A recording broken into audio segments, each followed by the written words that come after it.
Only 6% of people affected with COVID need hospitalization. If our country needs to deal with only this 6%, our death rate would be far below what it is today, and medical care would be available for those who need it. Let's look at the 94% who are affected with COVID and what is their best option.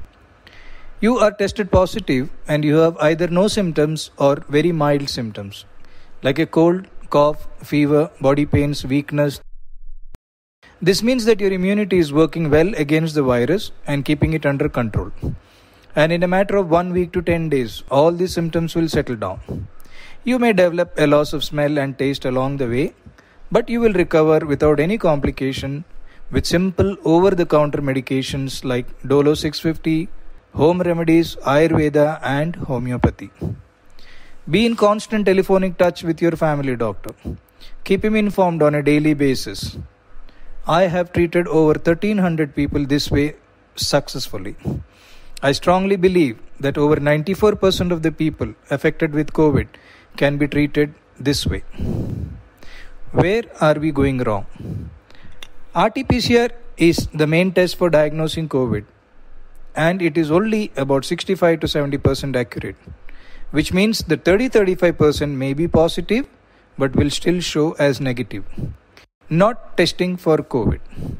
Let us assume that every cold, cough, fever that happens to us now is COVID. We isolate ourselves and follow the rules which are laid down by the government, and we treat it as I have advised above and be done with it in a week or 10 days time. Testing for COVID. Once you are tested positive for COVID, you follow the above line of treatment and be done with it in 1 week to 10 days time. But this is possible only in 10% of those who have tested positive.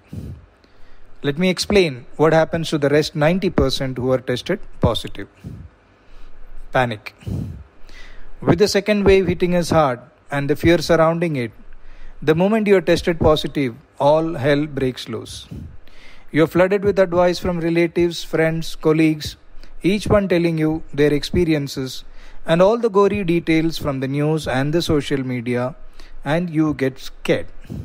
You hardly have any symptoms, but the moment you know you are positive and you hear all their advice, you start to panic.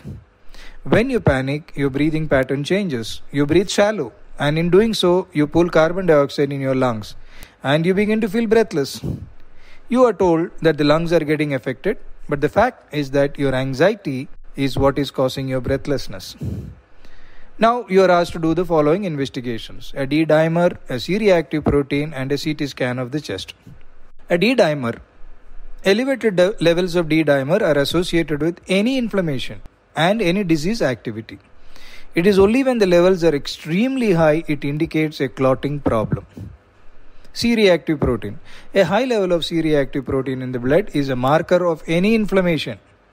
It can be caused by a wide variety of conditions.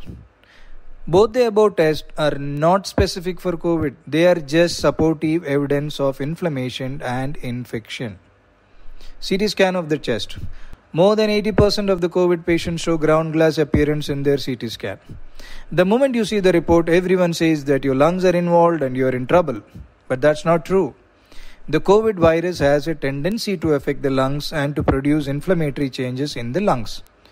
Ground glass opacity is not specific to COVID. It is seen in many inflammations and infections. These, in most cases, resolve on their own. Now your doctor starts you on an antiviral, Remdesivir, which the WHO says is not effective against COVID, then an antibiotic, and then a steroid is added to the prescription to be on the safe side. Remember, when you are in panic, your doctor who is treating you will also go into panic and ask you to get admitted. After all, he is human and he is answerable for you. What you need to understand is that your immunity is doing a great job in containing the COVID virus. That is why you hardly have any symptoms. All these medicines are very strong and have a lot of side effects. When you consume these, they together crush your natural immunity, which is doing a great job, and you begin to get worse. Your condition deteriorates and you end up in the hospital. The medical system is doing its best, but it is overwhelmed and in the process of collapsing. You need to use your common sense and logic and decide which way you want to deal with the COVID when you get affected by it. The authorities are now saying that COVID is spreading through the air and not a droplet infection anymore, which means the spread is very fast. The way the second wave is hitting us, the chances are that most of us at some time or the other is going to get affected by the COVID. And by then, we need to be ready with our choice. By choosing option 1, there is a high chance that you will be done with the COVID without even realizing that you had COVID. You will not invite panic and unnecessarily stress and hospitalization. You will not unnecessarily block hospital beds and leave them to the 6% who truly needs them. The choice is yours. Take care.